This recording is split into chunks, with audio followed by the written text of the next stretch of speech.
What's up everybody? In this quick video, I'm going to show you how to disconnect your MetaMask wallet from connected sites. With the latest MetaMask updates, few things got changed and now it's slightly different. So let's say, for example, we're going to go to OpenSea and then we're going to connect our wallet, but this is just for this video tutorial.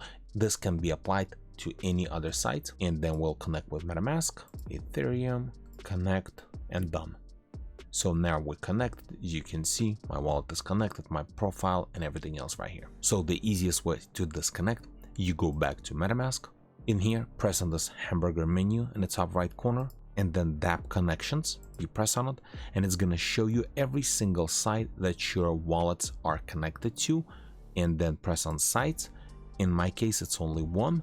I'm going to choose OpenSea and then disconnect. Or in this case, you can also, if you would have multiple of them, just press on disconnect all, and that's it. Now, as you can see, once this is got done, right here, it got changed to connect wallet. So it got disconnected. And this is pretty much it. With the latest updates, the only thing you have to do is just go to dApp connections. Thanks for watching.